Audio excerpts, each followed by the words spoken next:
The first time we tried the Ouija board was at my house, actually my abandoned house, and we didn't really get very many results there, so we really wanted results, so we went back over to my house, into my room.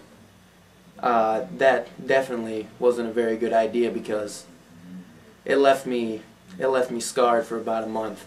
Couldn't even sleep hardly. So we had what's its name and all that, and it gave us all the details. And then I decided that I didn't really want to do it anymore, so I just went out into the room. Then we went over to my friend's house, Alex, and I had a recording which I took while we were at my abandoned house, and we heard a I don't know what it was, a demon-like voice in my opinion, and it scared the crap out of us. Later in the night, actually early morning, everybody left besides me and two other friends, and so I was laying there and half awake, and I felt like something was trying to get out of me, like I was choking, and I couldn't breathe, and I tried to scream my friend's name, and I kept trying to scream. I was like, Eric! Finally I squeaked that out, and then he was like, I could see him stirring, and I was like, Eric! And I finally screamed it out, and then he woke up and he's like, what's the matter, man? What's the matter? And I was like, man, the weirdest thing just happened to me.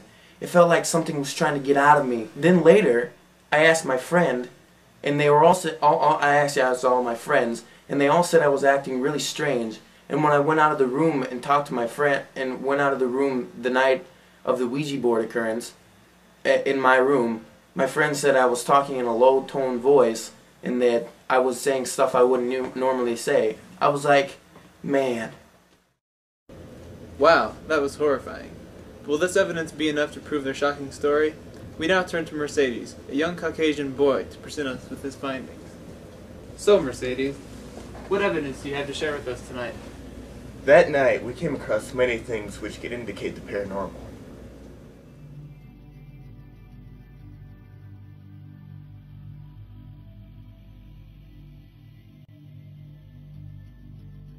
While we were at the ballpark in Lehigh, one of my friends was taking pictures of the surrounding area, and in these pictures you can find small circular-shaped orbs.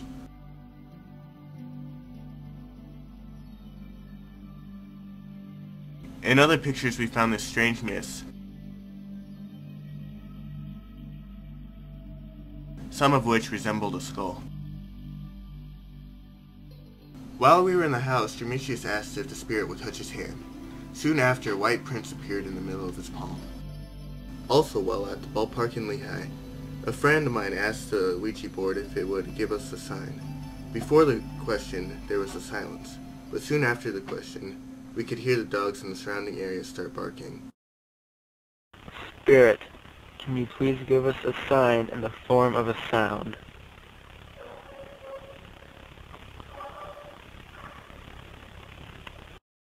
Later, my friend asked the same question again, and he received an eerie response. Spirits, please give us a sign.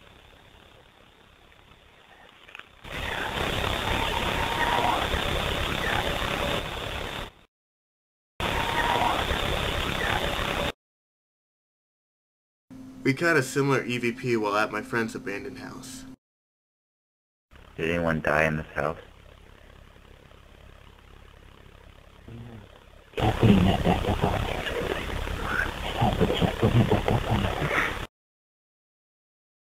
Does the evidence prove the Ouija board's ability to summon spirits, or is it tainted with over-exaggeration and technical failures? We brought in the expert Sebastian Cassio to test the evidence. So, Sebastian, what did you find?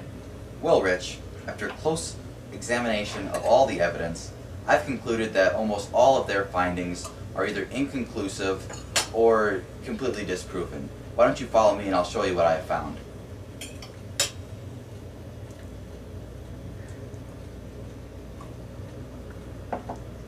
Okay.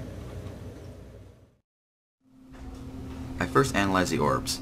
Many people believe they see orbs when all they actually see is lens flare or the flash being reflected off a small dust particle, an insect, etc. The temperature at the night in question was far too low to have insects out, but I believe dust particles are the culprit in this case.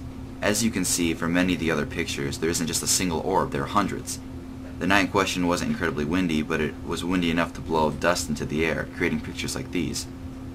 Also, unless the orbs are caught on video camera moving in an obscure direction or something similar to that, the cytoplasm sighting may have been exaggerated. Except for one picture, it appears the cytoplasm is moving to the east, which was the direction of the wind that night. Initially, the boys thought the cytoplasm was caused by the breath, so they took pictures of the breath. The picture with the cytoplasm is similar to the breath pictures, but the supposed cytoplasm is much thinner and spread out. This difference can be attributed to many factors, including how the subject was breathing, a possible gust of wind, and at which point in the breath the picture was taken. As for the alleged cytoplasm moving in the opposite direction, it's possible that there was a change in wind direction or the tail end of a breath was caught, giving the appearance that the breath was moving in the opposite direction. Either way, the evidence is far from conclusive.